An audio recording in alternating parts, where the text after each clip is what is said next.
Naked Truth Frequency Radio. For they had said, "Come and let us build for ourselves a city, and let us take axes and break open the firmament, so that the water flow from there and descend below, that he may not do unto us as he did in the generation of the flood. And let us wage war with those in heaven, and establish ourselves there as gods." Welcome, friends. I'm your host, Zen Garcia. This is Secrets Revealed here on truthfrequencyradio.com, and I thank all of you for taking the time to join us this evening. I have as co-host always Cathy Dunson. Cathy, are you there, sister? Yes, I am. Good evening, all. Welcome. And we have as special guest Mark Sargent. Mark, are you there, brother? I am here, and thanks for having me. Thank you, brother. He's the host of Strange World, which broadcasts live here every Tuesday night on Truth Frequency Radio as well. And he is the author of Flat Earth Clues, The Sky's the Limit, and the soon coming Flat Earth for Dummies. Is that right, Mark? Well, we'll see. That's a good idea. That's Right? not a bad idea. Not a bad idea. And so, if you would, can you tell people where they can go to find and support your work and the exact times to catch you live? Sure. To catch me live again on Truth Frequency Radio, that is Tuesday nights right now, 7 Pacific, 10 Eastern. You can go to my website, enclosedworld.com. The book, Flat Earth Clues, is on Amazon in audio format and digital format and every other format you can think of. Or you could just type in Flat Earth Clues into YouTube, and the YouTube channel is Mark K. Sargent, my name. Excellent. Well, I know most of the people that are involved or beginning to look into and research as far as Flat Earth as topic have heard or have studied your work. And I know that many people also pass on your video series and probably your book now to those that are just getting into it in order to make it understandable for them, because you do a really good job in presenting it in a way that opens even the layperson to the various different aspects and segments of it, and get them to consider and to open themselves to the possibilities of it. And so what other kind of projects are you working on, and anything of just stupendous interest? Because I know you have your finger on the pulse of what's going on with Flat Earth as far as topic, community, and breaking news events. So Sure.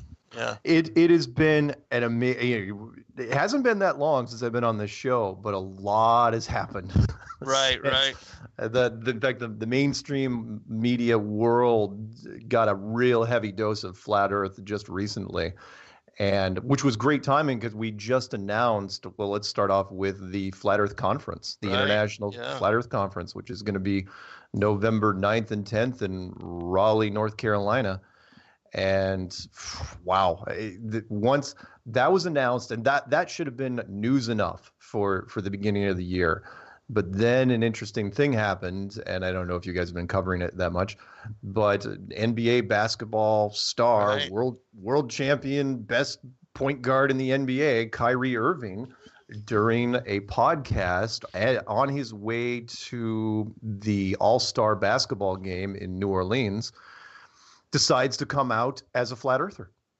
Out and his friend, and it wasn't just him. His friend, it was a podcast with a couple other people, but one of them was his friend Richard Jefferson, who's also a conspiracy guy. Don't think for a second that Richard is punking him or trying to troll him.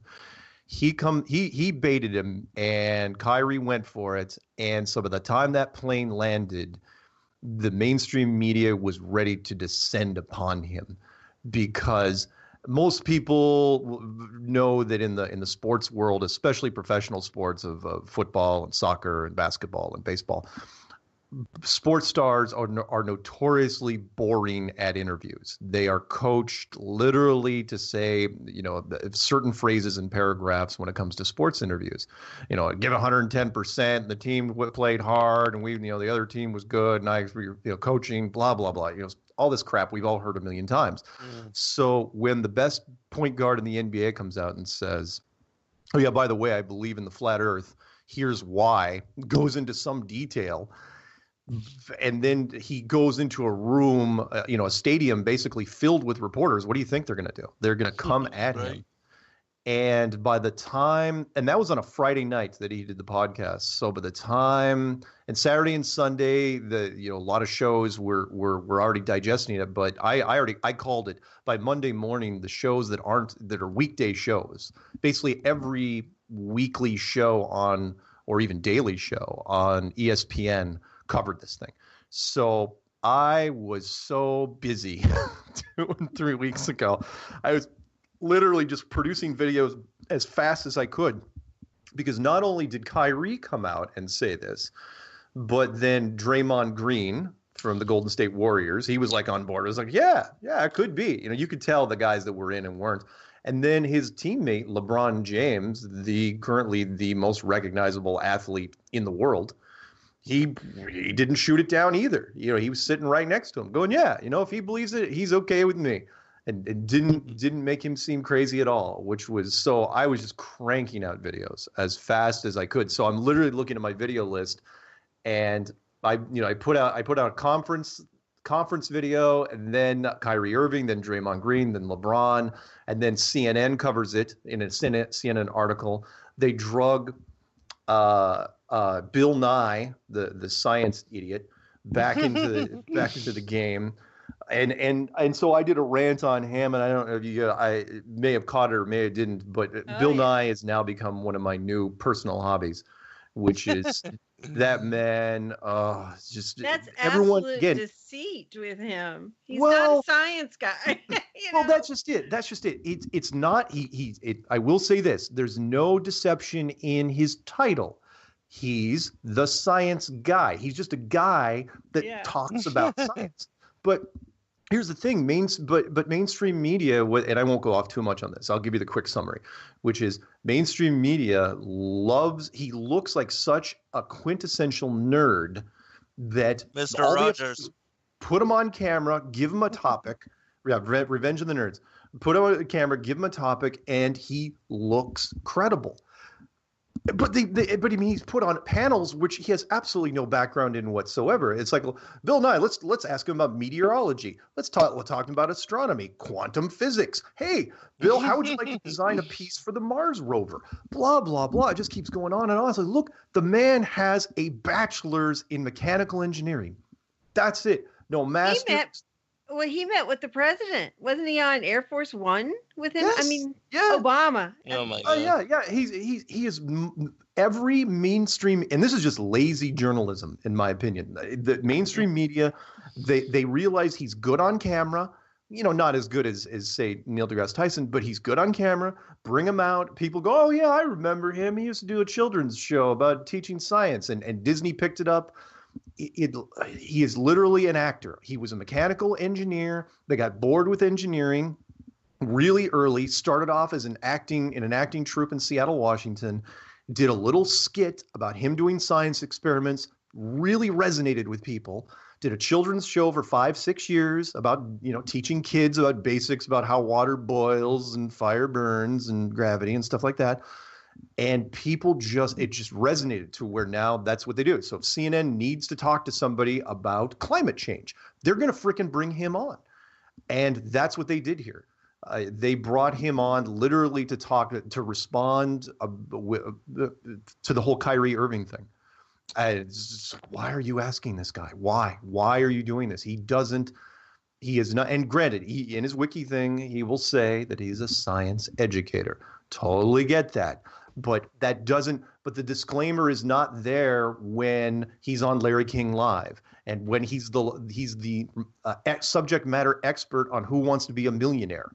and all these other things he's done. It just, anyway, drives me nuts. And he just sits there and kind of shakes his head and doesn't say a whole lot in response, and that's good enough for them. It doesn't matter.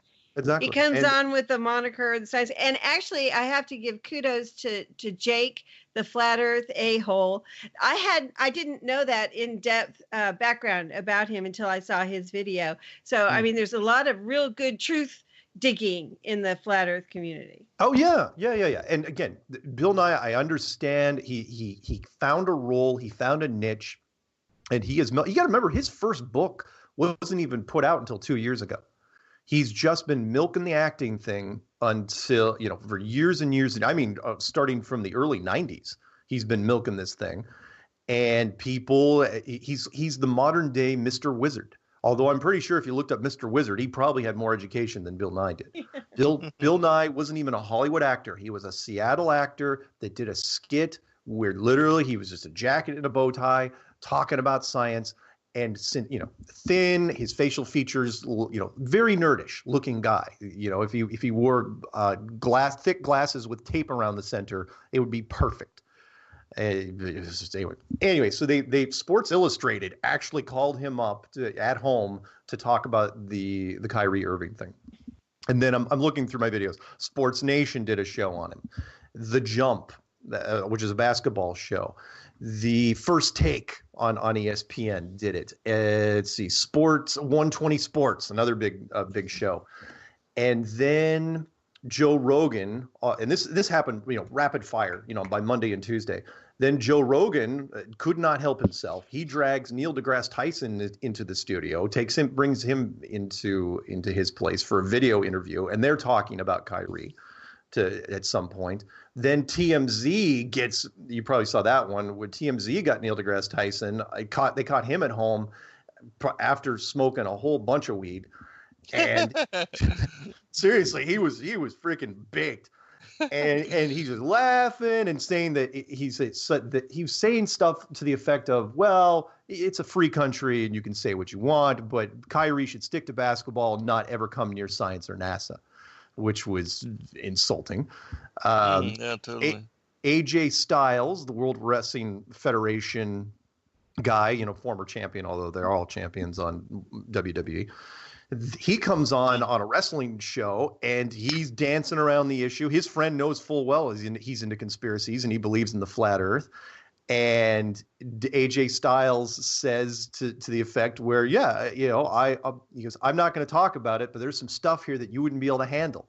It's like, I know the dirt on flat Earth. And then what happened? Then it was brought up on the Bill Maher show. It was the interesting panel. Bill Maher and Seth MacFarlane, the creator of Family Guy and American Dad and all this other stuff. They're having a really, really tough time with it because Bill Maher is a big science geek. ESPN Radio, Mike and Mike brought it up. Fox Dish Nation. I'm just reading through the list of my videos. Cool. And then we'll end the Kyrie thing with this part, where then Kyrie goes on. Richard Jefferson goes on Fox Sports, and I've actually got the T-shirt. You guys can't see it here, but Richard Jefferson released a brand new T-shirt. I don't think he even copyrighted it, called Flat World Champions, which is the kind of a globish thing, but it's got a basketball instead of a globe, and then around the top was Flat World Champions. Talk about, you could not ask for better publicity in such a short amount of time, because the season's still going. So the deeper this guy goes into the playoffs, the more exposure, because the more wins, he's in the peak of his career. It's not like a retired guy or a flash in the pan. He's the world champion point guard.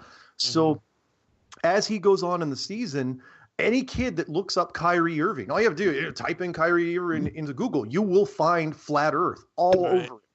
Did you mention Howard Stern? Mention it too? I haven't even gotten to that part yet. I'm just sorry. I was wondering which, there's so many different topics. We can go to this. Don't let me forget about the SpaceX moon mission. You got it. Let's see, Howard Stern. Yeah, there's so many videos I've made. The Howard Stern. I don't know who called into the Howard Stern show, but he brought up Flat Earth to Howard Stern, brought up my name. And what's interesting was Howard Stern didn't hang up on him right away. He let that sucker go for a while. Wow. And he played, the first video he found on YouTube was from ODD. He plays a little clip from the ODD video and then kind of jokes around how he's going to do a show from the edge of the earth, blah, blah, blah. But the fact that Howard Stern's even talking about it without hanging up and just saying the guy's an idiot. Oh, geez. Eddie Bravo.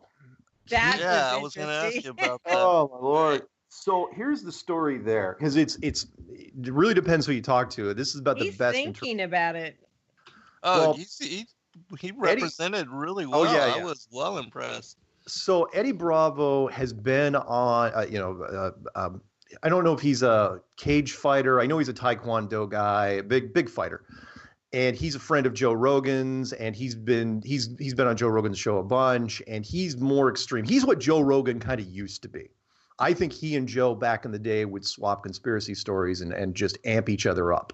Mhm. But Yeah, Joe Rogan's not a conspiracy guy anymore, so that's fine. So Eddie gets invited finally, and one of my listeners said that they had actually badgered Alex Jones. I had always criticized. There's three shows that will not even really entertain Flat Earth, which is interesting. One is Coast to Coast, even though they did a show with me on it. The two is Joe Rogan, even though he's talked about it on at least 14, 15 different episodes now. Mhm. He won't dedicate a show to Flat Earth, but he'll talk about it. And I know full well it's just because he's obligated. He was threatened and he just can't. Yeah. And the third is Alex Jones.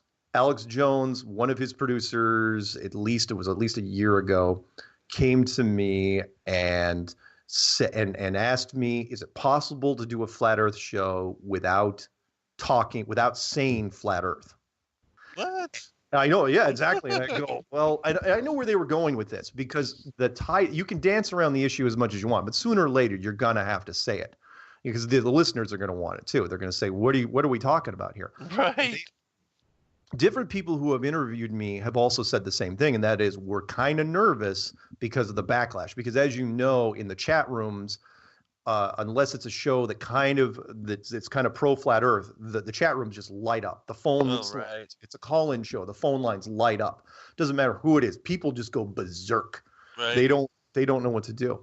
So the Alex Jones show was the same way. I mean, they just broke 2 million subscribers on YouTube. And that's just the YouTube part. That's not their other subscription service. They do pretty well, and they're afraid that if they entertain Flat Earth, the argument will be, how can you even talk about this, right? But it's gotten so big now, the community is so enthusiastic that they had to deal with it one way or the other. So they did something very clever. They fly down Eddie Bravo down to Texas, because that's where Alex Jones' show is, down to Austin, Texas. And they invite him out to dinner with all the producers and assistants of the Alex Jones show, of Infowars, without Alex. So Alex isn't in the room. And that's deliberate, because then you put some drinks in Eddie and just let him go.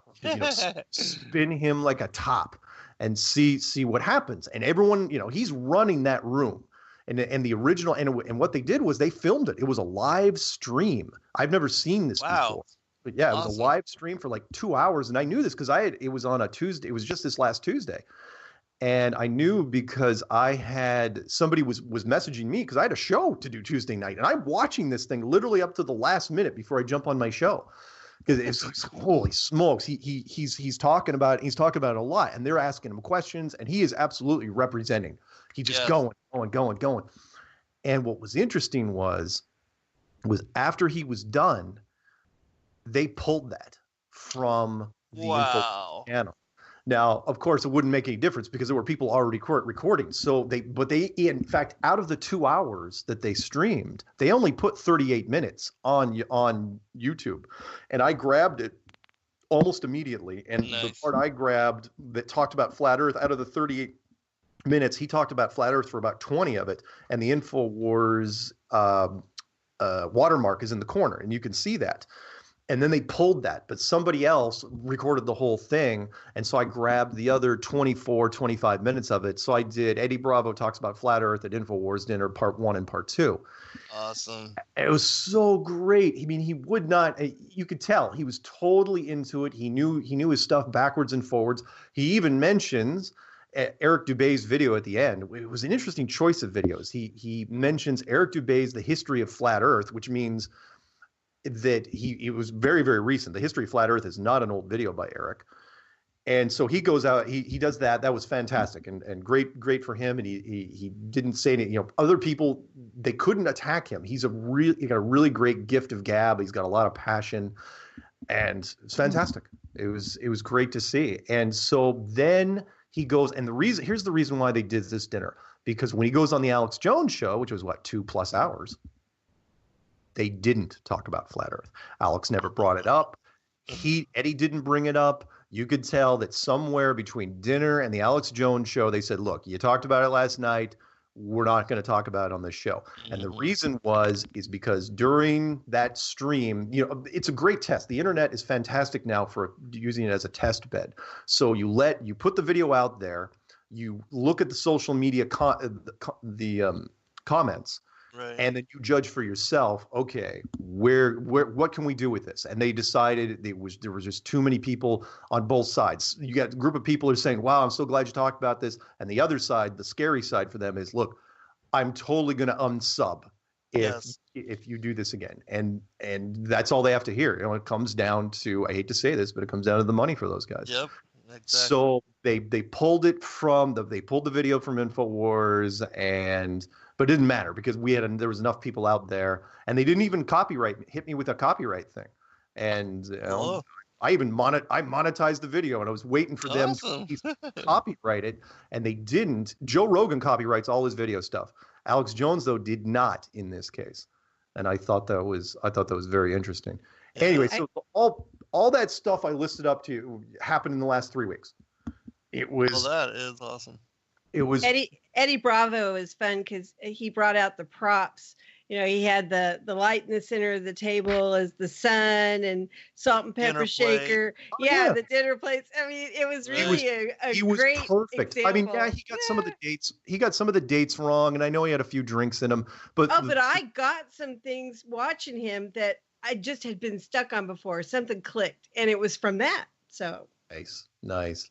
And then the one, I mean, again, that was just a couple days ago. And then yesterday I posted AMTV, who usually you would think would just tear this thing apart. And he's got 300-something thousand subscribers. He brings on ODD, a video, chats with him for 30 minutes. It was incredible. ODD did a very great job. He's been killing it. Yeah, it was just amazing. And then today, I haven't even posted a video on this. I don't know if I'm going to. Guess who came out of hiding and did a group hangout today? No idea. Eric Dubé. Really? Eric Dubé went on Dell from Scotland, I believe. Oh, yeah. Beyond the Imaginary Curve. I love his channel. He went on that hangout. Wow. It was amazing. Maybe he's opening up. I was like, okay, well, he has to in this case. It's gotten so big. He's gotten so big now. Like, look, you can stay behind your castle walls for as long as you want, but you're going to miss I'm mixing metaphors here. You're going to miss the train if you do not jump on this thing fast. Mm-hmm. The fact that ODD is on AMTV, you got to get on something like right now, if you're gonna keep doing what you're doing, because there's people now that are going to be. My interviews are picking up. I just finished 103 yesterday, and that was a university place in Western University out of Canada. I can't remember what city it is in Canada. But the fact that ODD went on was fan-freaking-tastic, and the fact that Eric came out is also fantastic. I hope he does more stuff. And it wasn't, I heard he had it scheduled. Talk about great timing, great synchronicity. Oh, you got to go to break here in a second. Great synchronicity is that apparently he scheduled that hangout before Eddie Bravo mentioned him during the Infowars dinner. Nice. Yeah. So anyway, it has been nutty for the last 2 weeks. I I don't even know what's coming. Well, I can tell you what's next, but I'll tell you after the break. There's some really, really cool stuff coming up. Excellent. Yeah, most certainly. Looking forward to it. And yeah, I give props to ODD. He's most certainly been killing it and representing well. And, you know, anybody that really opens themselves to the possibility of this, does their research, and tries to debunk it will have to turn flat Earth if they are in any way earnest and honest about their research. I mean, yeah. There's just no denying it. It's a Pandora's box. What I've seen, and how many seconds do we have left? A minute, 5 seconds. Okay, minute 5 seconds. What I've seen is the only defense against flat Earth right now is treating it like Pandora's box, meaning the only people that I've seen immune to flat Earth are the ones that just won't look in the box. And you can tell these people a mile away because they will not do the research at all. So if Pandora is FE, it's like, well, that's a dumb box. It's stupid box. I'm not going to look in the box. Why are you looking in the box? You're an idiot for even making me look on the outside of that box. And they just go on and on. It's like the Christian community, they won't look. Some will. The ones that are diehard. That's what I see. They won't. Yeah, but as you know, there's been a small war civil war happening in the Christian community. I mean, Rob Skiba, Rob is just lining up and taking swings at people now. All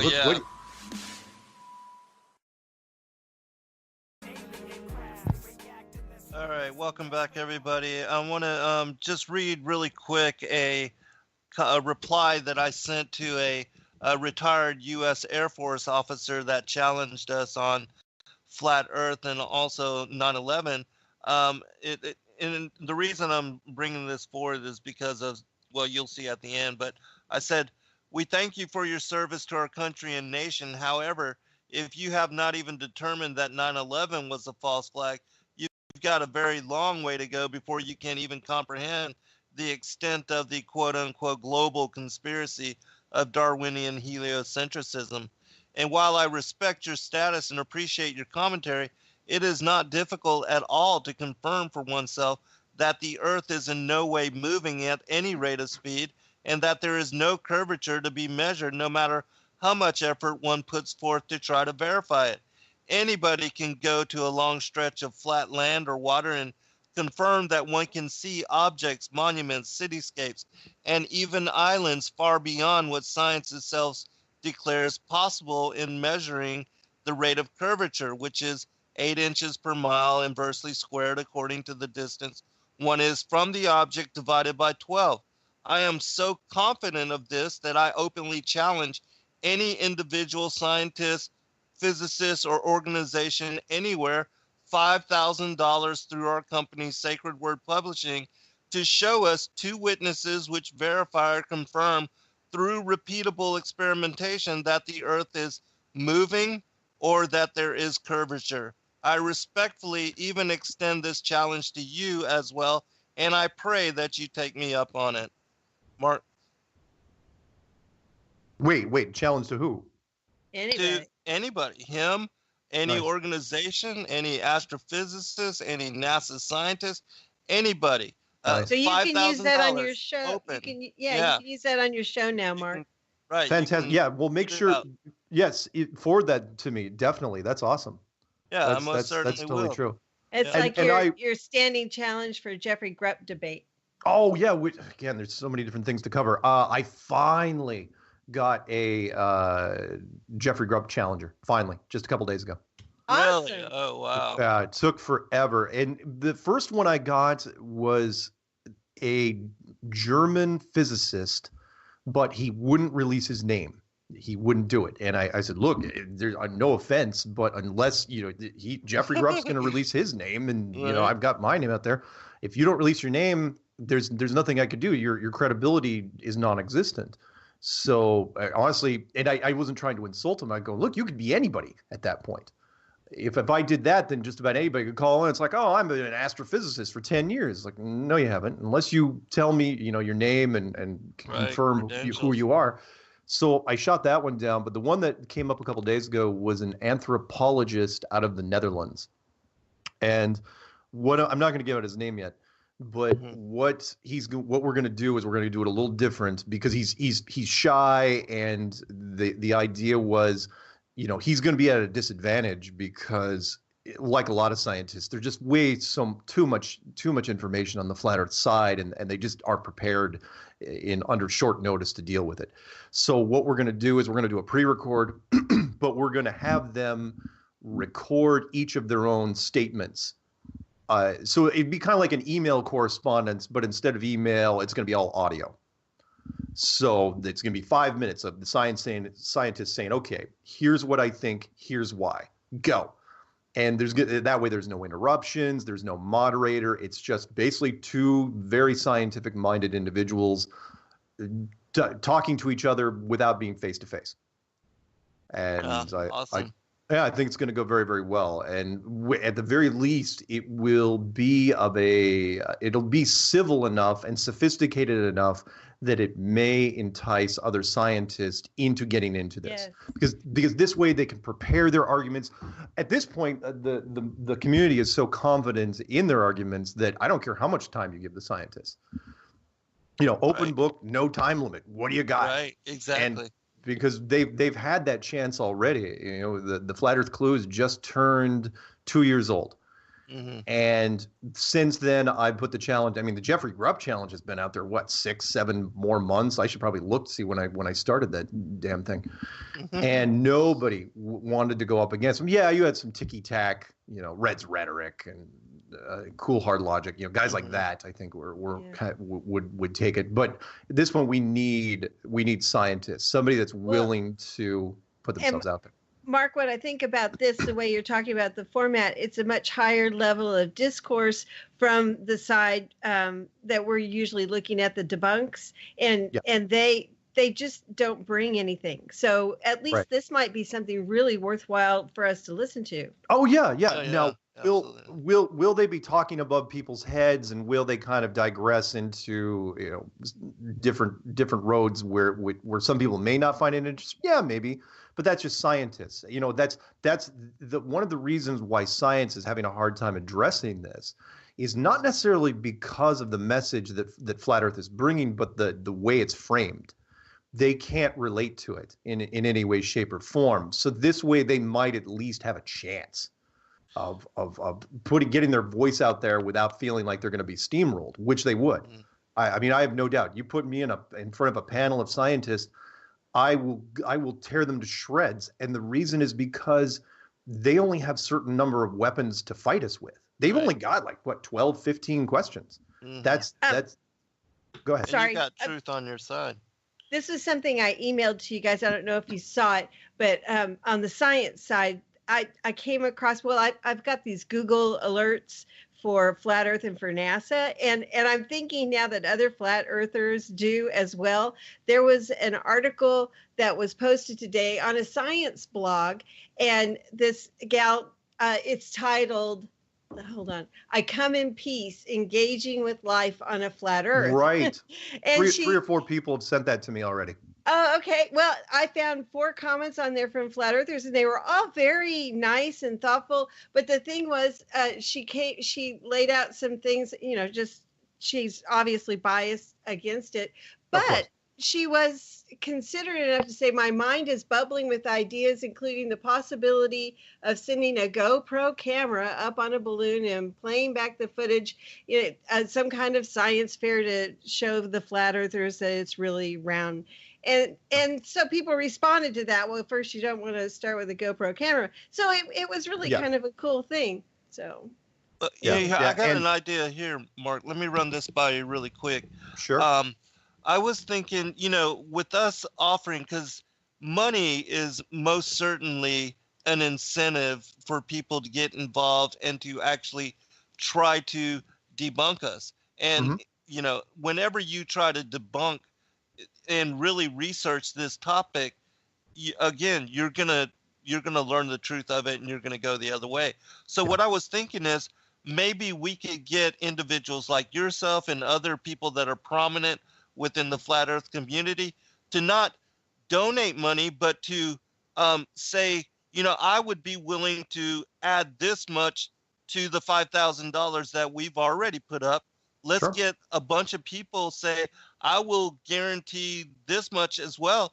Let's make it a larger amount. Let's see if we can get it $25,000, as a challenge out there, Good because point. that would attract a lot of attention, and it would, get these physicists and these, scientific minded people interested in trying to really debunk this, and it'll get them, engage them into looking at this topic. I like it. With a I like it. serious, You're right on there. And even if it wasn't, well, physicists are more interested in being published, but it will get the interest of people who love money, yes, and who and our believe in taking what they consider to be a dumb bet. It's like, oh, I'll Right. totally take a piece Totally. of that action. Totally. They will be the ones that contact the physicist and say, look, I will donate money to your department or do whatever if you can help me win this bet. Exactly. And yeah, that's good. I like it. Yeah. Yeah. So, and we could get it even, who knows, with just the amount of people out there now that are well versed and well researched, even with just the people that are on the panel with the Flat Earth Conference, if everybody just guaranteed, I'll give this much, let's pool it together and let's make this an open challenge, Sure. to the whole world. And I think it Yeah, would be no, I awesome. like it. I like it. It's a great idea because the higher it gets, the more exposure it's going to get anyway. Exactly. So in fact, what's the threshold when a newspaper or a magazine says, "Well, it's 5,000, I'm not going to pay," but if it's 10 or 20, it's like, okay, this is Right. this might be worth covering. Why not? And especially since it's a topic that is fresh in people's minds right now and it's not going away. Exactly. Sure, why not? I totally dig that. The letter, what you wrote there was great, and that is there is no, and which is the reason why science is having a tough time, and why, even though the challenge is out there, why the Jeffrey Grub challenge has taken so long for anybody to come forward, is twofold. One is because I have a friend who I had asked when I initially started this. I go, do you think we'll get any academics to come out against this? And she goes, no. She goes, it's going to be like pulling teeth. I go, why? And she goes, look at, she showed me the footer to my to her signature, which has a whole bunch of academic credentials. She goes, you don't know how long. She goes, it takes a lot of money and a lot of time to get that sort of education. Do you want to be that guy that walks into something unprepared? Do you want to look bad with that sort of education? Because you got to remember, if somebody in mainstream science debates flat Earth, even if it's a draw, they lose. Right. Even if it's a close win, they lose. They have, because it's a no-brainer, slam dunk. Flat Earth is stupid. Science is always right. Science should kill it in 10 minutes. And if they don't, kind of like a prize boxer. We'll use a boxing reference. If that boxer doesn't knock him out in the first round, then everyone's going to start looking. It's like, okay, why hasn't he knocked him out in the first round? The longer you go, the worse it gets. If you get to a 15-round thing and the guy on the other side had no chance, it was 1,000-to-1 odds, then you start looking at that guy and going, okay, whoa, what's happening with him? And that's what the big reason why science is having a hard time stepping into the ring. The second part, which is a little more detailed, is that they only have, and I figured this out because I haven't posted it yet. I did a debate with sort of like a Bill Nye version over in England recently. It was on video, and we had a producer that set up the whole thing, and it was me face to face, doing a live debate with this guy. And we realized after it was over, because the producer is really leaning towards the flat Earth side. He goes, I'm really surprised what science didn't bring to the table in this debate. And I said, well, that's because science has to follow a certain set of rules. Remember, science set up the rules of physics. They were the ones that set up the rules of the world. They were the ones that told us what all this was. And so they can only stay within those lines. They can only stay within those boundaries. We don't have to do that. And so they've only got, 12, 15 different points that they can bring up. And you know them all at this point, probably by heart. Sticks and shadows, Coriolis effect, ships going over the horizon. So-called pendulum. Yeah, Foucault's pendulum, the curved crescent to the moon, blah blah. We've heard them all. I haven't heard an original question in at least a year. Right. But that's all they've got. Whereas we just keep coming up with new things all the time. And not as fast as we used to, but they still keep happening. And they can't. We have 100 weapons to their 20. And when you present that on the other side of the field, on the other side of the battlefield, you don't want to get into that fight. You just, because you're afraid of what might be asked. The guy, I was throwing him stuff when I got him to the whole core of the earth, how that science makes leaps of faith. Right. And then I threw him a question, which it was just off the cuff question. It was like, find me something where science leaves the question out there, instead of making a speculation, then printing that speculation, then not putting a disclaimer to it, and just presenting it as fact. Find me something that's left open-ended in science. And he couldn't do it. He was stumbling. He was starting to stutter at that point. And and we started that with the whole core of the earth argument, which was, science says it doesn't make leaps of faith like religion does, right? And I say, of course they do. The core of the earth is a perfect example. They every textbook, you can see the cross section of the earth. They'll tell you exactly what it looks like, but they've only drilled down 8 miles. So how do they know what it looks like? And they won't. There should be a disclaimer on those pages, but there aren't. And every kid knows what the core of the earth looks like because that's what they show them. Right. And I go, fine, even if I gave you the huge benefit of the doubt, which I'm not going to say what the ground penetrating radar of the core of the earth looked like, even though I don't know what radar you're talking about years and years ago, because those cross sections have been there for a long time. How are you doing the cross sections of every other planet in the solar system? How are you doing that? Based on ours? Is that what you're doing? Based on what's in the atmosphere? Is that how you're giving the cross section? You're showing me the cross section of Neptune, and you haven't even claimed to have landed anything on it. So how are you doing that? And anyway, I had him running so fast that's why science is having a hard time. It was tough to even get this guy. So we're hoping that with the Jeffrey Grub thing that we're talking, in fact, it started now. Hopefully we'll get an audio thing over the weekend. Well, hey, let's mention the other elephant in the room, gravity. The magic glue of gravity. Oh, yeah. and he brought up gravity, and he goes, and here's the misconception that science has with flat Earth and gravity. They say, well, the gravity mass must be at the North Pole, and everything would be pulled towards the center of the map. And I go, no, gravity it's straight down. It's no different than what you would think it would be. And plus, I love using because Neil said it on an interview on a video thing that he did recently, which was quite eloquent. He goes, science cannot tell you what gravity is. It can only tell you what it does, how it manifests. We can't tell you actually what it is. It's this magical, mystical force, and that's what I compare it. I go. You call the flat Earth gravity this magical thing. I go, what is it on a globe Earth? Oh, and I have to correct you, Cathy. People have been calling me out on this because, especially with what Eddie Bravo's been doing, because globe people will keep saying round versus flat.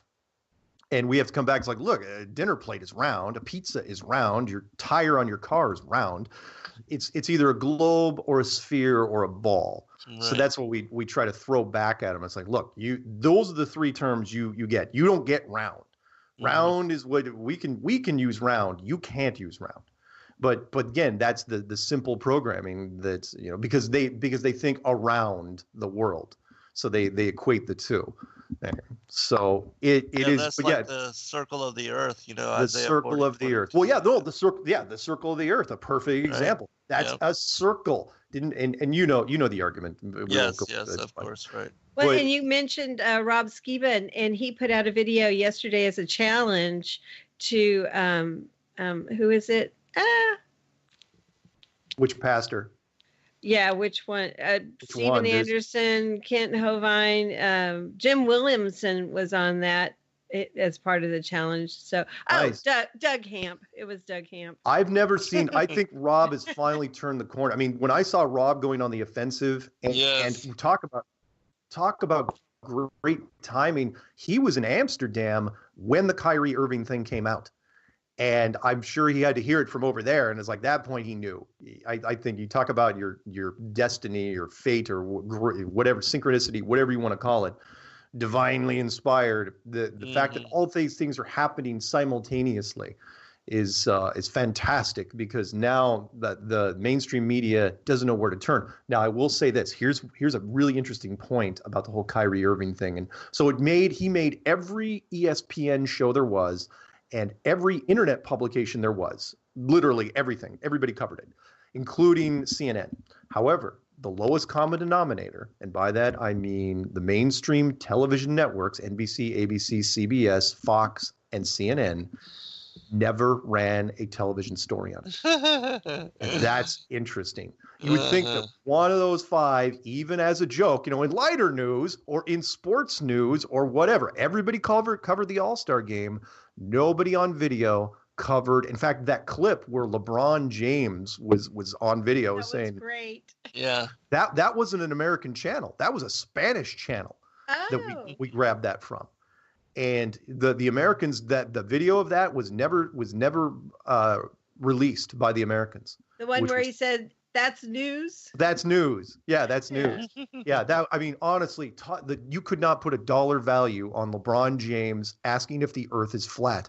You couldn't do it. The man has paid millions of dollars to endorse things that he has to approve. We couldn't, even if we had $10 million, he'd never say that on camera.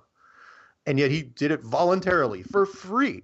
It was mind-boggling, the amount of exposure and how people and the media didn't know where to turn. It's like, are we being trolled?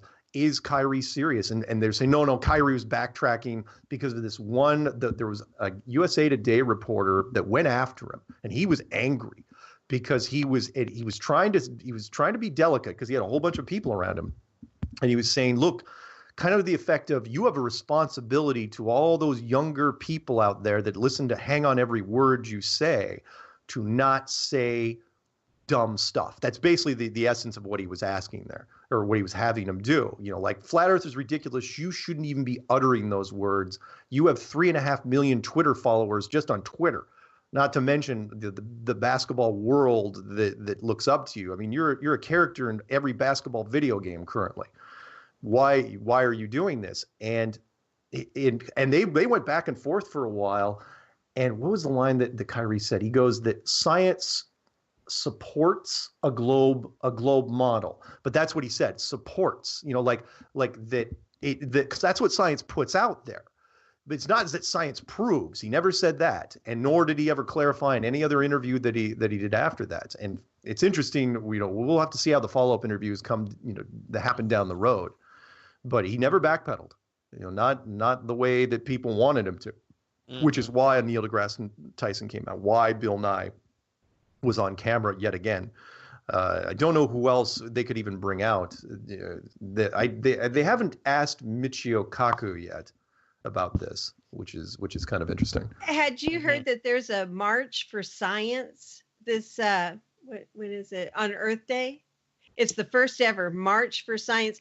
And the article that I found of that, it's in the Wisconsin Gazette.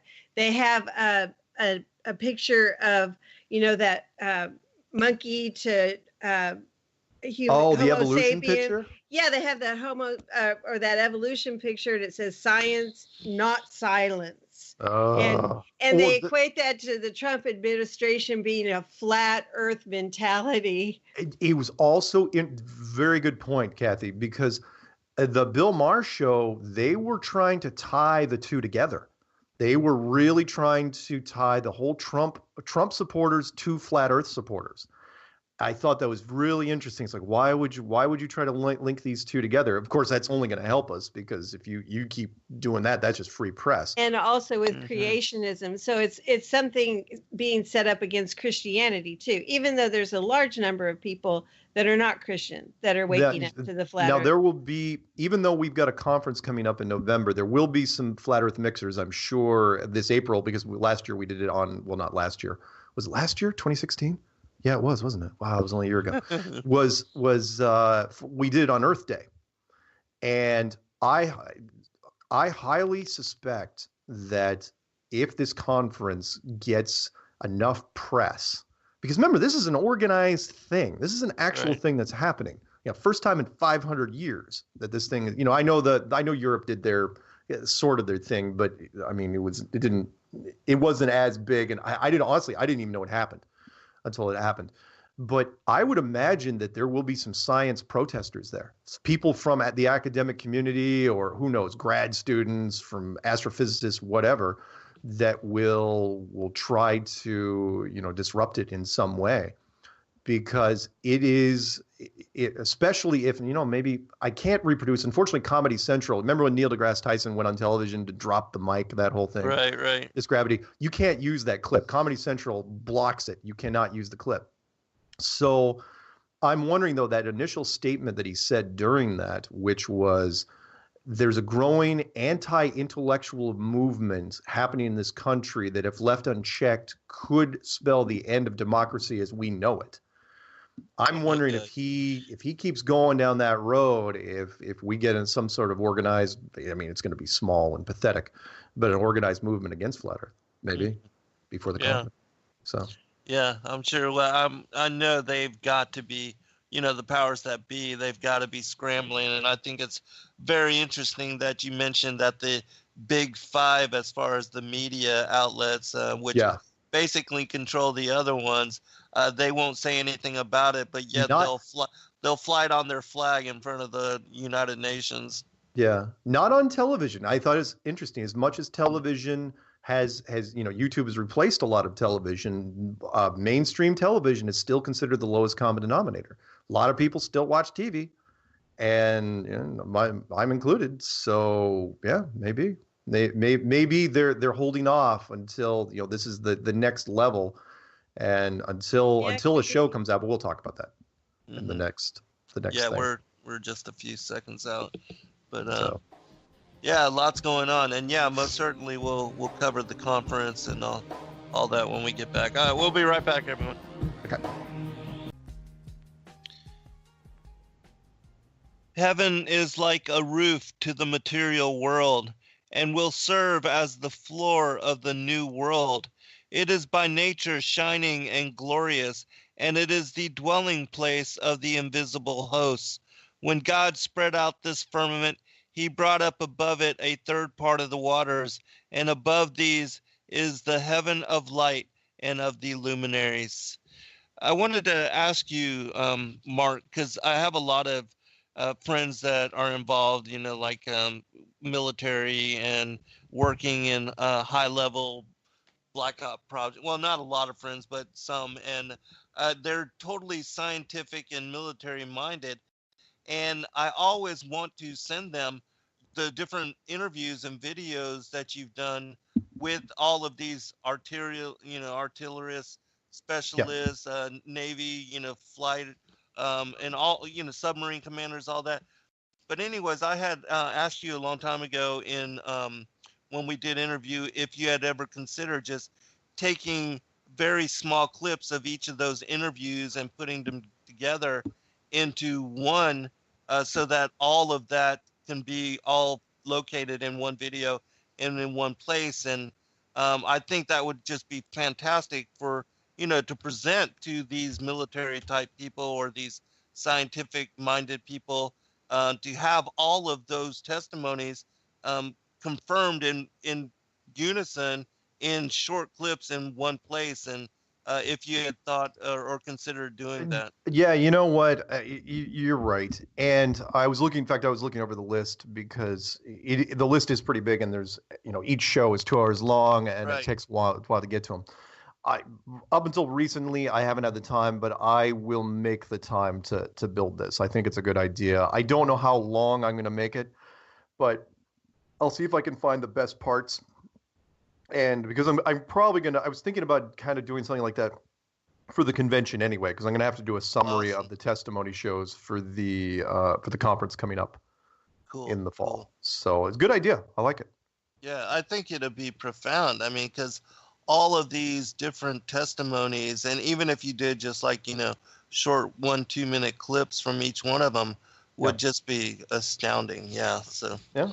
That's good. It's going to take a while to chew through them because I haven't heard them myself in quite some time. But yeah, I can, as I kind of get through and settle down, because there will be a little bit of a lull coming up, I would imagine, that I'll see what I can do. Or That's maybe one of your listeners, Oh, because yeah. I know you have a lot of people that love your work and are probably even more familiar with it than you are, because we always never have time to listen to our own interviews, Yeah. And so that might be something. Good idea. Yeah. I will see what I can do. That's an excellent idea. Yeah. It's a great Cathy? resource. I share that with people all the time, because that's experts and they're questioning people who are new or have just barely touched the surface of it.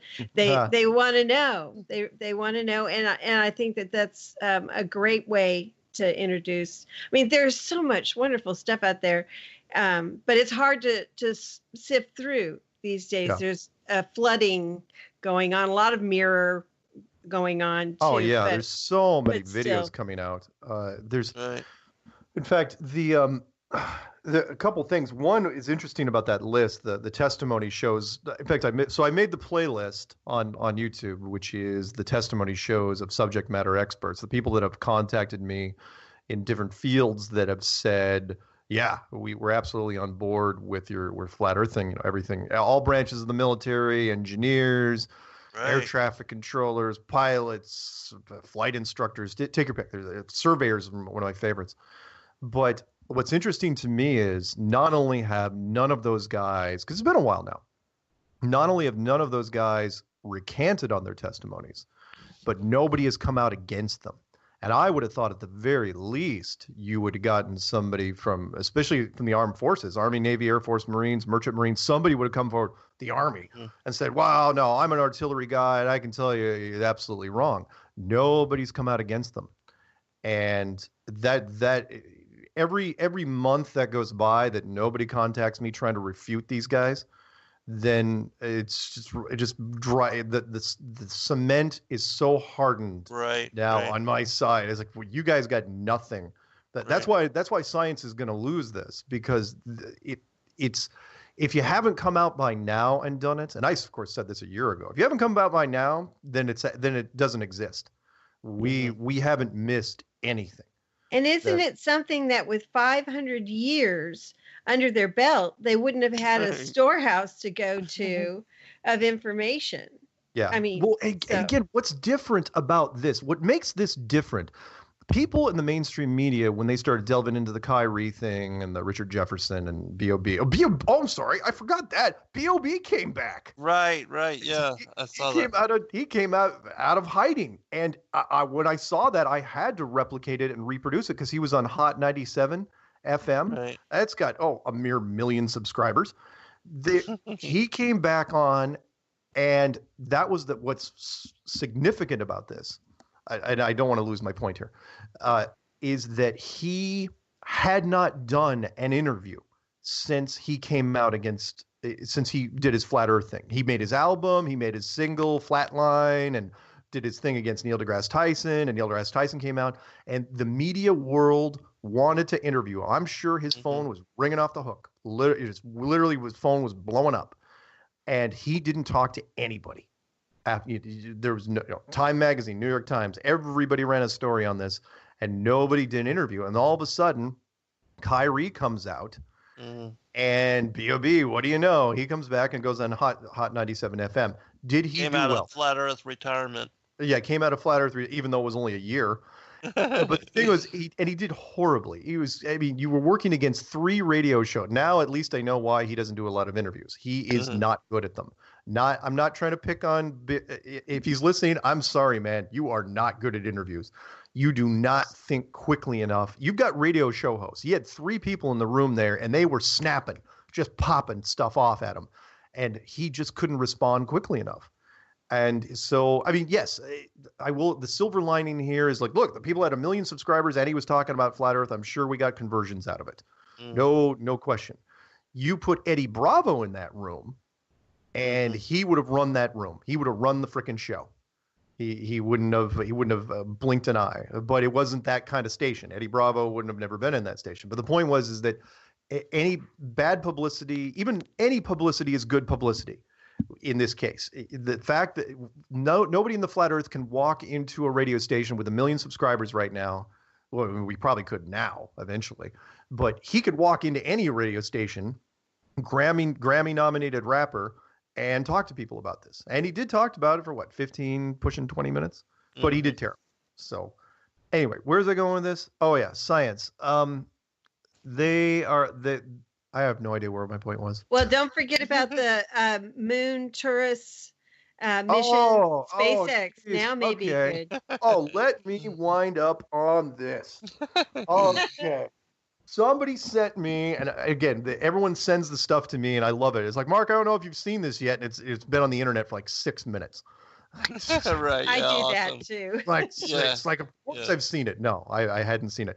SpaceX comes out, and they ran a story where, okay, let me frame this.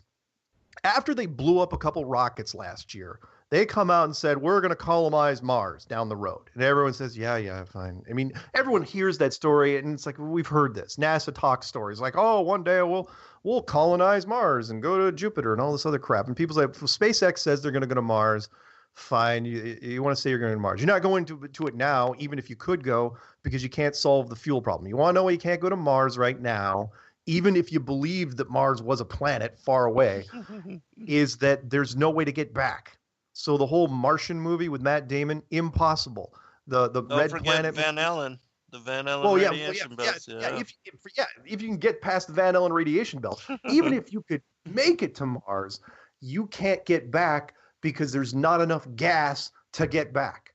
Meaning it took all that gas just to launch you off of Earth, in Earth's gravity, just to get to Mars. That's if you even believe in the solar system model, all right? So let's just throw that out the window right now. The Mars thing is, with today's technology, even if the solar system was what we are told by mainstream science, cannot be done, all right? SpaceX then comes out just recently, and in fact, I should look up and see when the frickin' story was, because let me say, it was not that long ago. It was, a week. A week ago. SpaceX comes out and they said, we're going to send 2 tourists on a slingshot capsule around the moon and back, safely back to Earth. And we're doing it next year, 2018. A year from now, SpaceX says they're going to do this. And I almost broke the laptop in front of me. It was so outlandish. You're laughing so hard. I think people get mad and irritated about hearing about flat Earth, and I understand that. But making a claim like this was the most, it worked for us. I mean, it will absolutely help us in the long run. Right. Because you're making a claim that goes against everything that NASA's been trying to hide for the last 50, 60 years.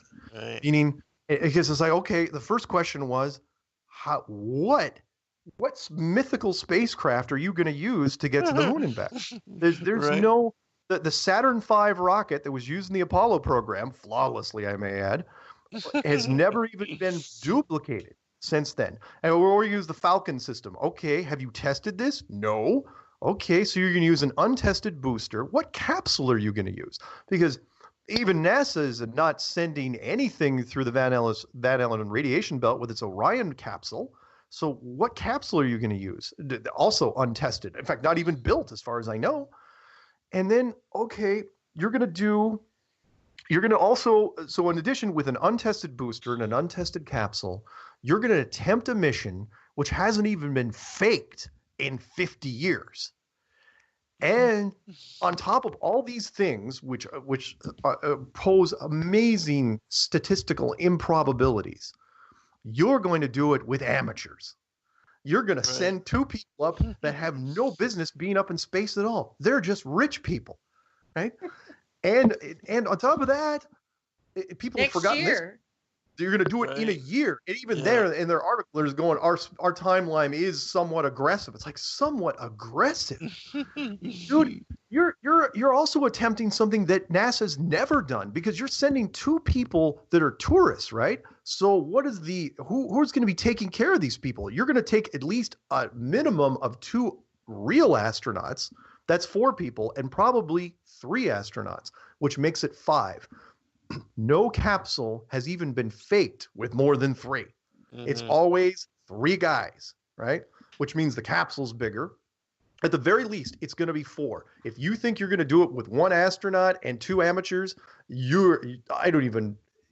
that's beyond, that is some of the worst writing I've ever heard of. So you're taking at least minimum 4 people, probably 5. That capsule system doesn't exist even now. When are you going to test any of this stuff? Anyway, you think you're going to do this by next year? No. This is just one of the most desperate things. I initially thought it was because they were trying to up their stock price. And then I find out that SpaceX is even a public company. So all these stories, like, why are you doing this? You benefit not even in the slightest. The only people you're helping is NASA. So, and doing this, okay, here's where it gets interesting. All these things that I mentioned make it statistically so unlikely that again, to even suggest it, nobody in their right minds would you climb onto this spacecraft? I don't care if I've got $20 million, $50 million. Would you actually even pretend? Because nobody's going on the top of a rocket. It's going to be completely faked. But here's where it gets interesting. You're going to be doing something that cannot be faked. Not accurately. You cannot do this. There's a reason why, and you guys can look this up, why the JAXA, JAXA footage from some years ago, 10 years ago now? Oh, has it been 10? Pretty close. 10 years ago. JAXA supposedly sent HD cameras in a probe around the moon and back, and the footage was so terrible that mainstream media didn't release it. They didn't show it on television. It was corny. It was bad resolution. And plus it was missing some things. One thing was when the probe was sent there and back, you should have, again, it's digital media, you should have HD footage of the Earth, which we've never ever seen in the history of mankind, the Earth getting smaller in the rear view mirror. Where you from the pad, the Earth forms, the curvature forms as you lift off the pad, and then as you're leaving Earth, the Earth is in the distance, and of course, because it takes a while to get to the moon, the Earth should be rotating on its axis, and the weather should be morphing, and you get to see all this, right? You'll get to see all the trajectory and everything in real time. The JAXA footage didn't show this, and you're saying that the SpaceX footage should, because now you have no excuse. There should be 4K cameras, redundant 4K cameras, because they're multiple, super cheap, super small, and super reliable. They should be everywhere, and they're not going to be. In the rearview mirror, you should have multiple cameras. On the forward side, the side that's going to the moon, we've never had unedited footage where a probe or whatever it is heading towards the moon, and you're going to slingshot around it. There should be footage everywhere. Live stream too. Live stream running all the time. And you're basically painting yourself into a corner to fail because the mainstream media is going to want all this stuff. You're telling me that SpaceX is going to send these tourists around the moon and mainstream media, CNN, is going to basically run a live feed for hours and hours? Of course they will, because it's never been done. That you're asking them to produce things that have never happened ever in the history, even in NASA, the history of NASA since 1958. None of these things have been produced. And SpaceX is going to hit them all in one fell swoop, including going to the moon. It is outrageous that they would even suggest such a thing. Right. And for me, it's just a desperate attempt to get people to just more globe reinforcement tool, but it's reckless.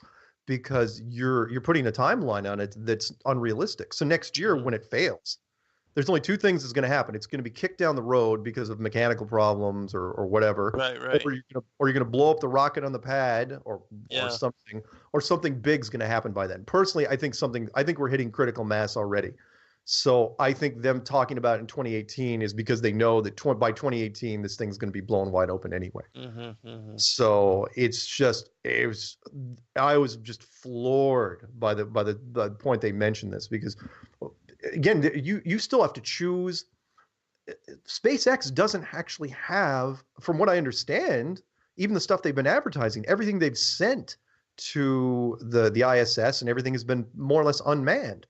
people aren't actually going up in SpaceX. So there's no SpaceX astronaut program as far as I know. So, I mean, you have to use.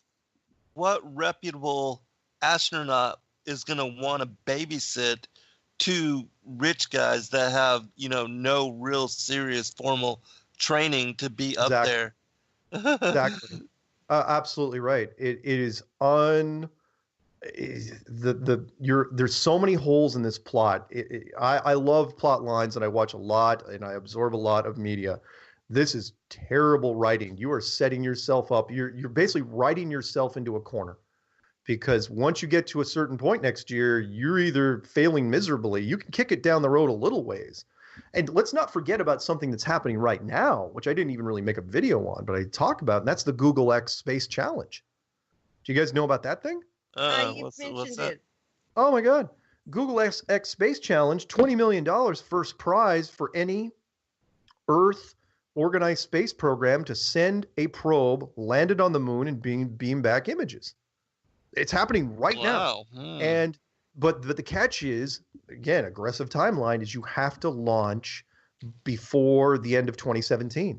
This thing is so people, you wait by the time the conference rolls around, you're going to start seeing the first of them. And that is 5 programs have accepted the challenge, 2 from the United States, one from Europe, one from India, one from Japan. And it's perfect. It's above board. In fact, one of the boosters, and it's interesting, all the companies that are involved are only making the probe. The boosters are all being made by people that are already sending supposed stuff up there, including one of my favorites, Interorbital. The people that I interviewed, I wish I would have recorded it, that's right. with a German guy back in the end of 2015, where they're just rocket makers. So they're putting these probes on there, and you know how again, you want some creative writing. So the 5 people are going to launch rockets. I would imagine that one of them is going to blow up on the pad.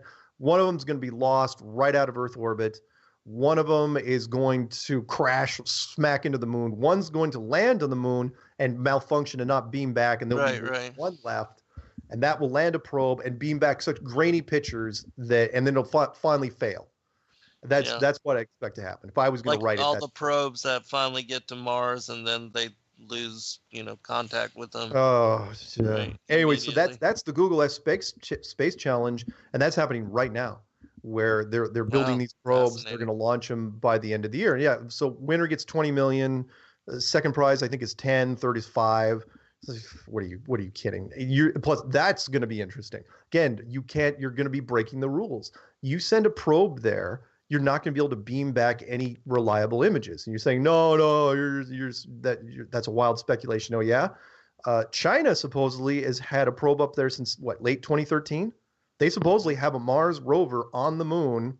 Well, I'll say rover. Rover on the moon since 2013, 2014. What images have they bounced back? Why aren't they pointing at the Earth and sending images? You don't see crap. Why aren't they rolling around the Sea of Tranquility, which is where all the American dune buggies are and their capsules and all their leftover tracks and all their tracks. In fact, out of these probes, look, the only interesting thing that would even be on the moon would be the leftover crap that NASA had. So why not send the probe to that place? Why that's, if you're going to send your 5 probes, that's where you want to send them. But it's interesting because when I talked to Interorbital and they were doing when they were doing the initial SpaceX challenge and the Virgin Galactic, they were told by NASA to deliberately not land in the Sea of Tranquility. And I thought that was interesting. Or anywhere close. Like even when you land, you don't go anywhere near the Sea of Tranquility. It's like, why? You'd think that would help you guys. Go there and take pictures and stuff. Exactly. Take pictures of freaking moon buggies. For us, right. It was just mind-blowing. Yeah, there's been so much stuff that has been happening. I'm just looking through the list, see if I'm missing things. Because I can only make videos on so many things, and yet there's still more. The conference, by the way, I should probably let's bring up the conference real quick because I know we have a few minutes to the break. So the conference on November 9th and 10th, you have plenty of time. The VIP tickets sold out within a week of that thing already. So now we got general admission to worry about, which means most people aren't probably won't buy into it until late summer or early fall. but it is the lineup of the people that are going is great so far. It's going to be a fantastic time. I cannot wait. I'm humbled that they asked me. And I'm doing the keynote luncheon at the first dinner, and then I'm doing the musical, or I'm sorry, the video awards show with Patricia Steer at the end of the thing. The two people were asked that so far I've declined, which is interesting. One shouldn't surprise anybody. One is Eric Dubay, who said he was going to be too busy. We'll see about that. I'm still hoping that he changes his mind and goes, because look, he's still been a real benefit to the community, and he's got 80,000 subscribers and all that. The other guy was Matt Boylan, otherwise known as Matt Powerland, and he hasn't accepted yet. We'll see if he goes. But it is going to be it's going to be the critical mass moment, if it hasn't happened already, because you're going to have, here's what's going to happen. You're going to have media showing up there, lots of media, and I would hope lots of media, because they're going to expect a circus. They're going to expect like a sideshow. They're going to go there expecting people in costume, with actual tin hats and Comic-Con. Yeah, they're gonna expect complete weirdness, like it's gonna be Comic-Con, or a UFO convention, and they're gonna be rudely surprised when it comes to this, because they're the group that's everyone's pretty straight-laced. There's not a lot of really eccentric people. I mean, Flat Earth asshole is a little out there, but I would imagine the only people that'll be controversial will be the people protesting, or people that'll come just to try to troll it. Right. Although that's probably not advisable. Disrupt, yeah. These people are the smart people in the room, as far as I'm concerned. They're the people who are thoughtful, who are willing to investigate, and they take the abuse, and they do it with kindness for the most part. I can't yell at, and people I still have interviewed the one I did for Western. They said, are you really believe this? And I can't get offended when people ask me that, because look, nobody believes this in the beginning. Everyone tries to debunk it. Everybody fails, and that's why, again, and it's going to be a real positive energy feel to the whole convention, because it's not like 9/11. Everyone's going to be angry and fists raised and all this. That's not going to be the case here. Everyone's going to. So many people are excited about going. I'm just excited just to meet, be in a big room with a whole bunch of people that share the same thoughts. Right, and face to face, finally for once. Oh yeah, it's like I finally get to meet Christmas everybody. time. The family gets together for dinner when everybody's scattered their people. whole lives. Yeah, totally. Yeah, I'm so thrilled that they're doing this. And Robbie, I think, is going to do a great job. The man, I don't think, is going to sleep for the last month before this thing. And he'll be previewing his next science system. Right, absolutely. So it cannot wait. Anyone that's out there, go to fe2017.com. It's going to be there's a lot of great information out there. I'm going to do a promo literally every week on my channel on TFR. I'm going to make a video. And the days Uriel showed me the angel whom the Lord of glory appointed over all the luminaries of heaven, and in the world, that they might rule in the face of the sky, and appearing over the earth, become conductors of the days and the nights. All right, welcome back, everybody, for final segment. We have as special guest Mark Sargent here. And Mark, if you would, go ahead and give out all your website contact and your show times again, and then let's talk about the Flat Earth Conference. And Sure. The show, Strange World, is on Tuesday nights at 7 p.m. Pacific, 10 Eastern. Enclosedworld.com is the main website. The book is called Flat Earth Clues. And you can get it in all different formats, but honestly, all you have to do is type in Flat Earth Clues either in any search engine or in YouTube, and you'll find me. I mean, sometimes I like to give out Mark K. Sargent, but you'll get to my stuff anyway.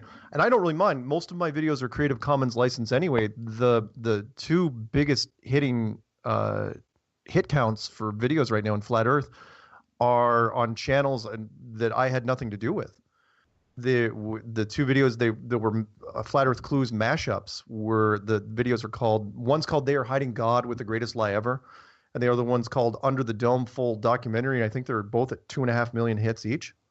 Wow. So I know, who would have thought? And these guys just took it because like, oh, Creative Commons license, I'll monetize it, and those guys made a little chunk of change off of that. Right? Yeah. Good for them. So great. I mean, because of them, I actually had to make a mashup of my own. I called it the Flat Earth Director's Cut, Flat Earth Clues Director's Cut. Yeah. And that's on my channel, but I don't care which one you go to. Either way, I still get so many emails and phone calls off those others that, which is sad because they don't know where else to go from there. They eventually they just type in.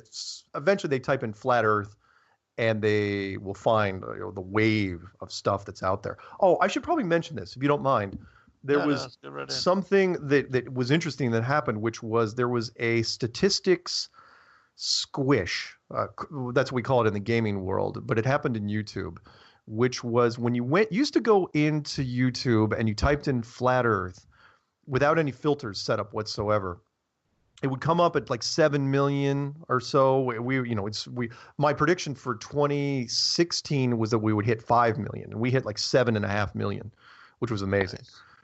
Relevant search results. And then what happened was YouTube changed their algorithms when it came to Flat Earth, and you could see it fluctuate wildly to where all of a sudden in a 12-hour period, and I saw it happening, I documented it and made a video about it, actually a couple videos about it, where it went from 7 million to 4 million in a 12-hour period. And they did that, in my opinion, to kind of curb the enthusiasm. Because I was hyping up the numbers as much as anyone. Look, we were tracking as well as any mainstream topic that was out there. With the exception of music videos, like Taylor Swift or Lady Gaga and stuff like that.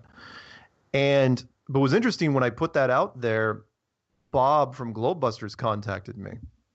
He goes, it's really interesting. If you go into YouTube and you type in Flat Earth, every other filter now will show 4 million. But if you sort by upload date, it shows the real number, which was at that time 15 million.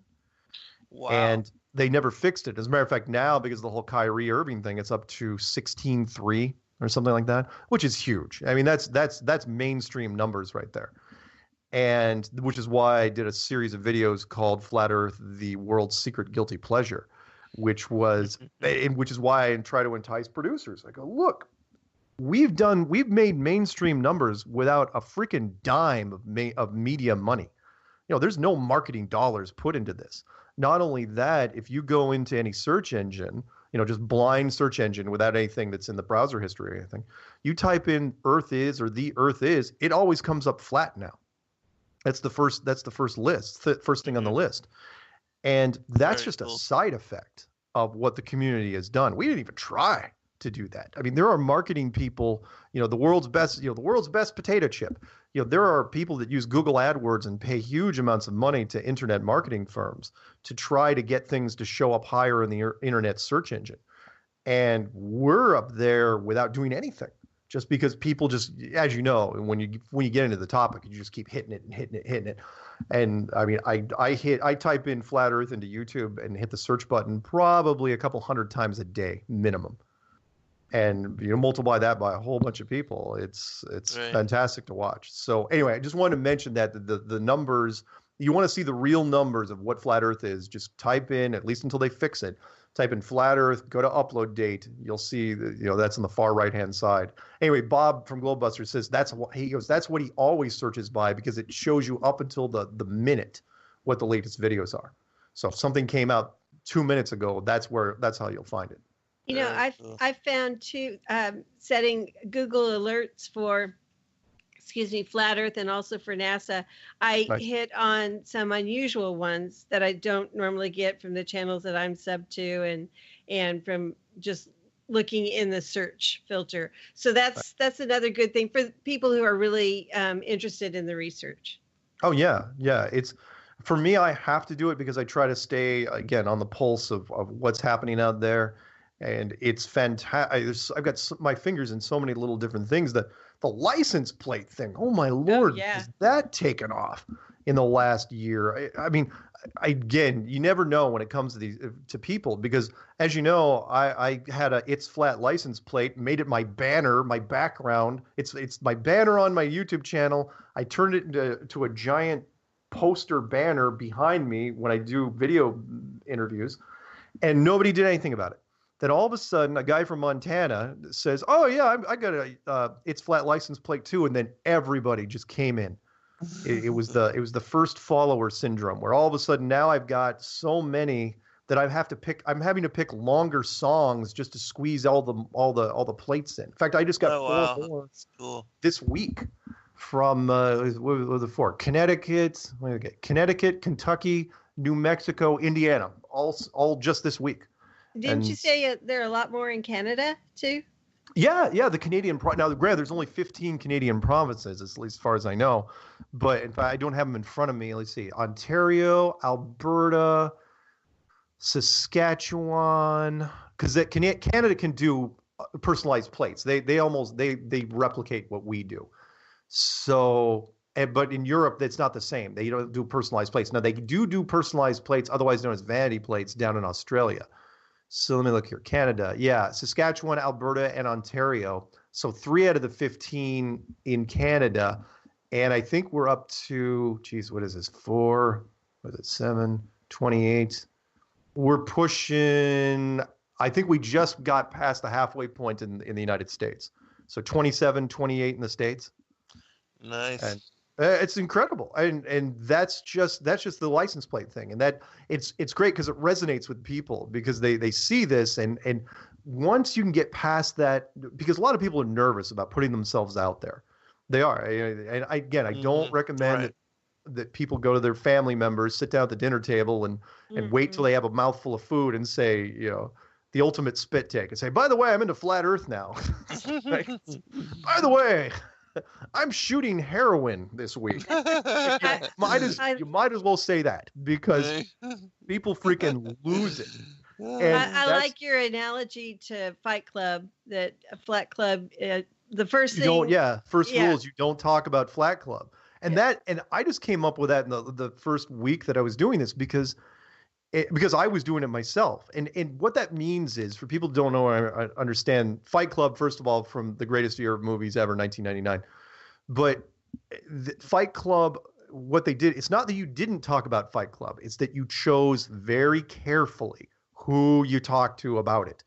You do not walk up to somebody. The biggest mistake that flat earthers make is they forget how long it took for them to get their head around it.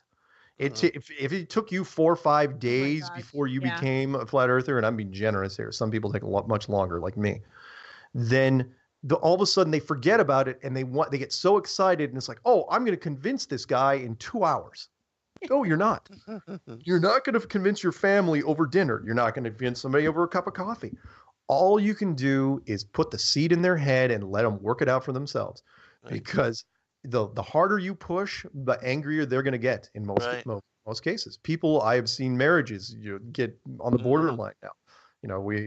Bad things can happen. People, I've gotten email after email. It's like, oh yeah, my brother doesn't talk to me anymore.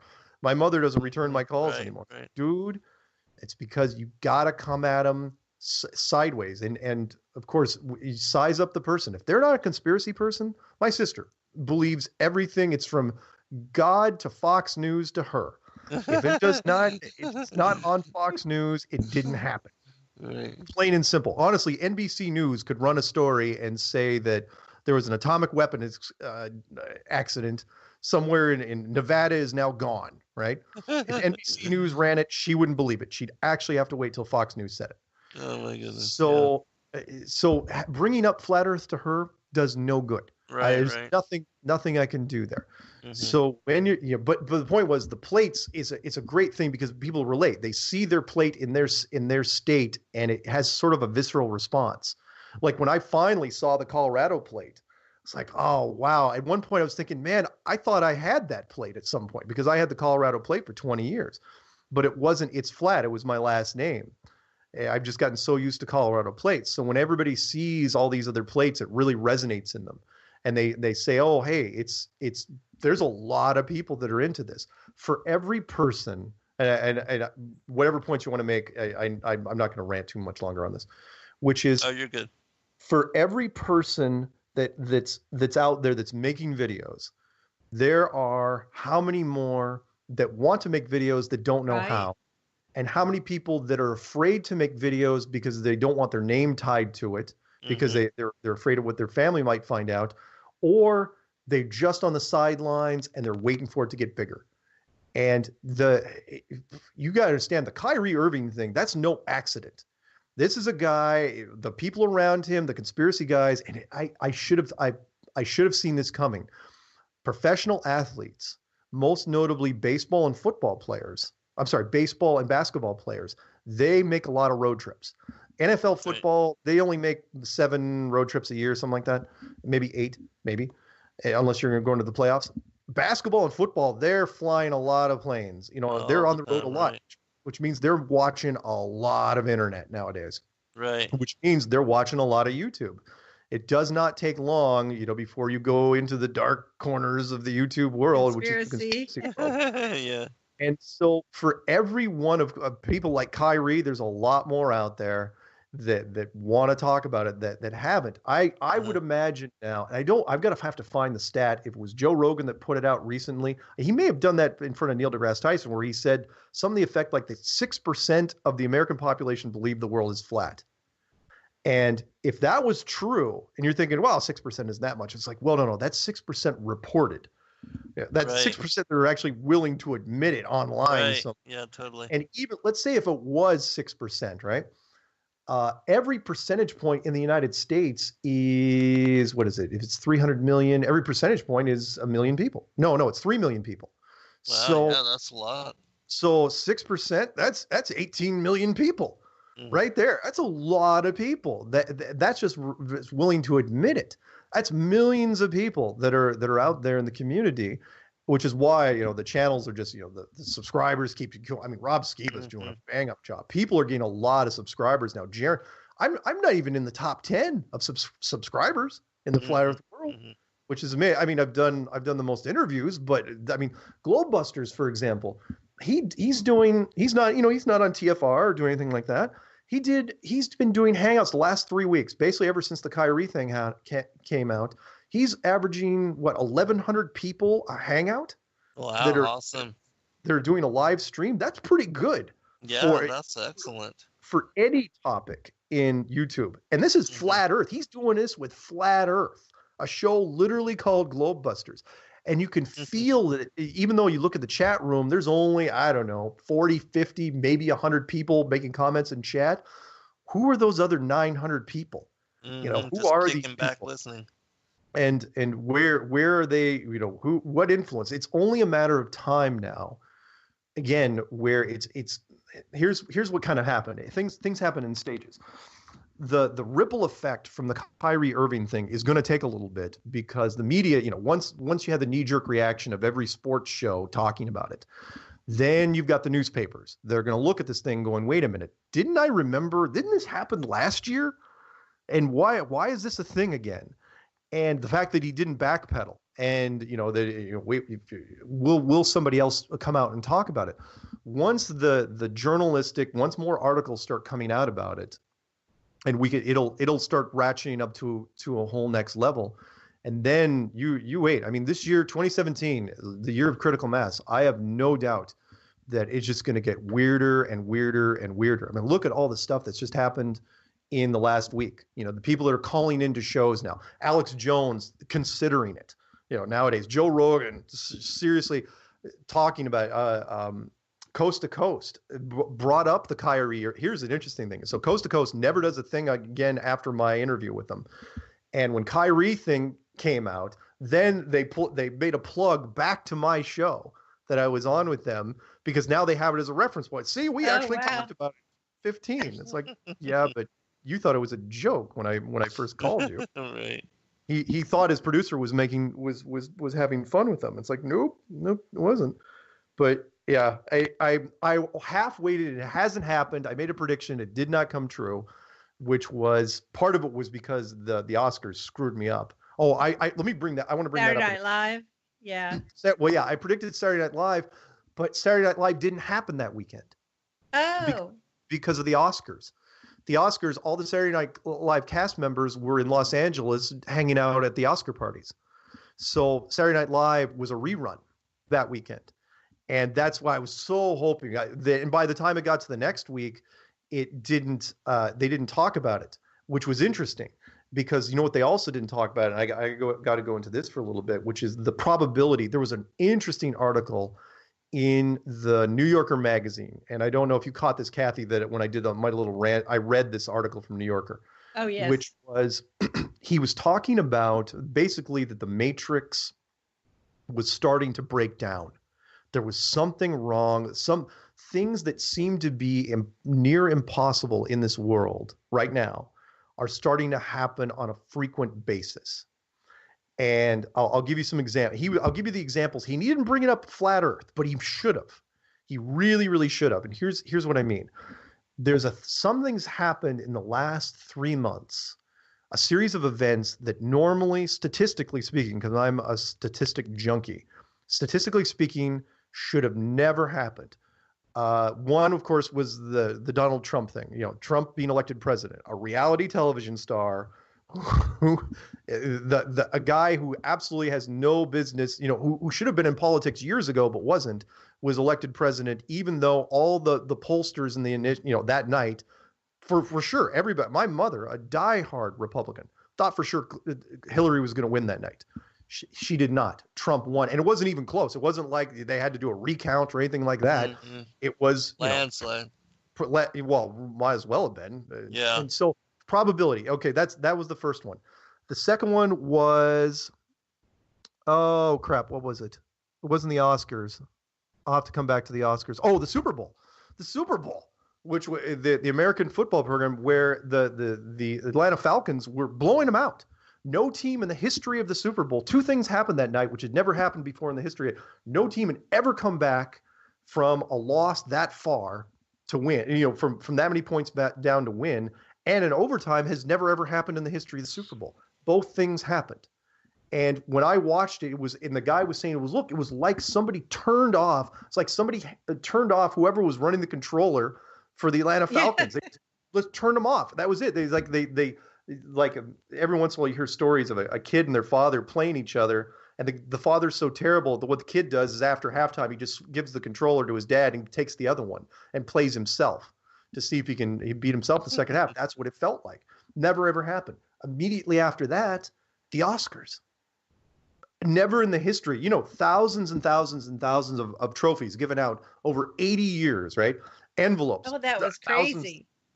Envelopes. Not only, and people that miss this, if you don't know what happened, if you're living under a rock, the Best Picture winner, La La Land, won it, got up on stage, were giving their speeches for a full 2 minutes. The producers run down there, they say, no, the wrong envelope was read.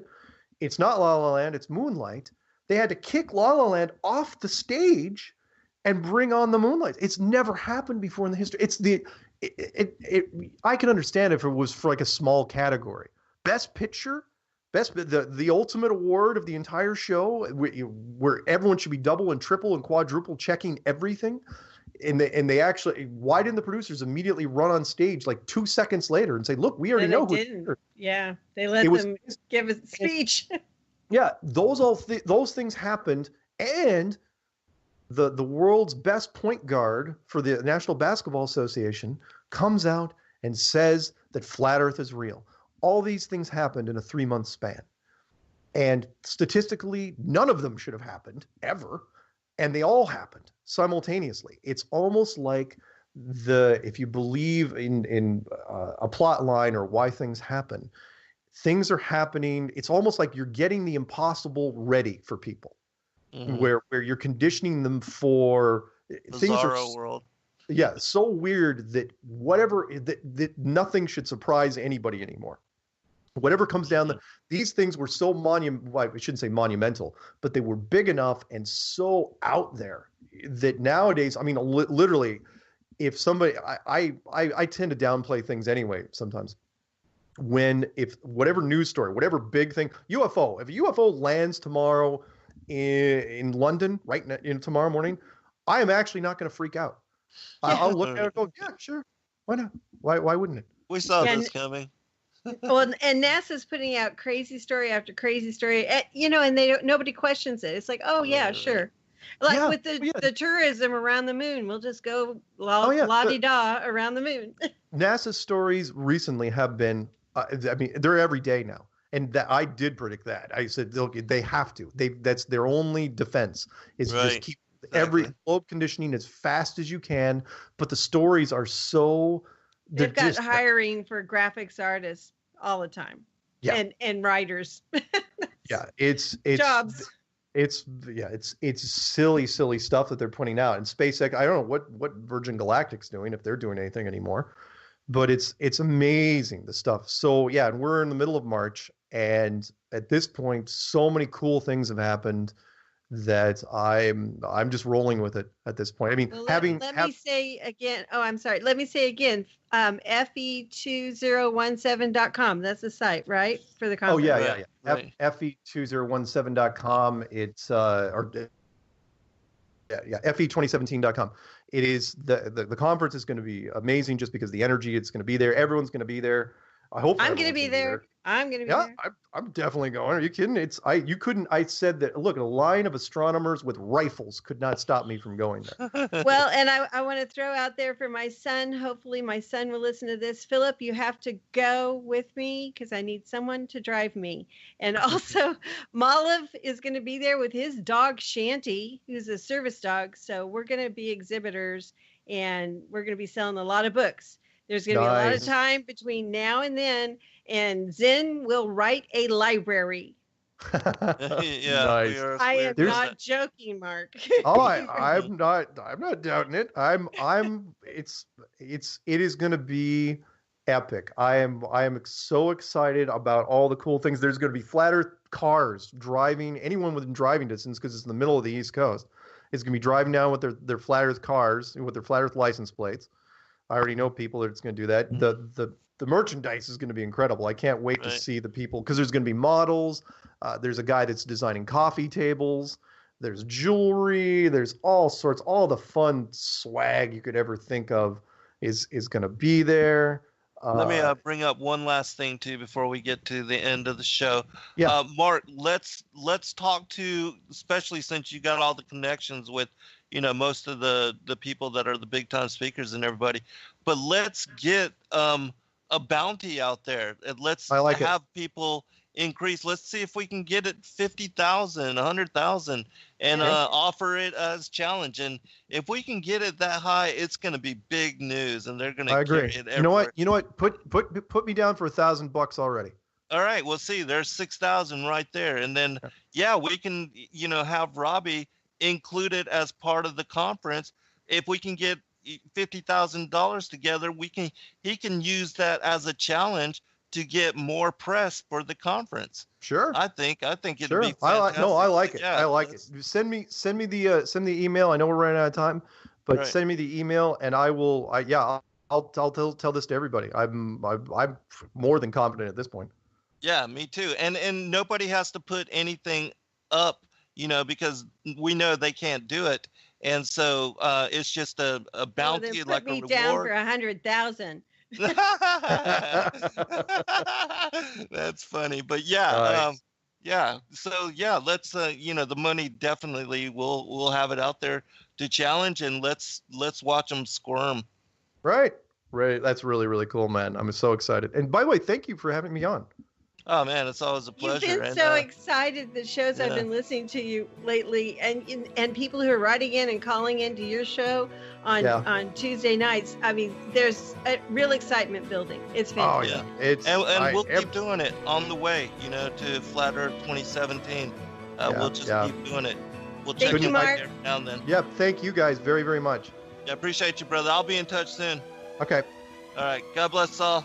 Good night, everybody.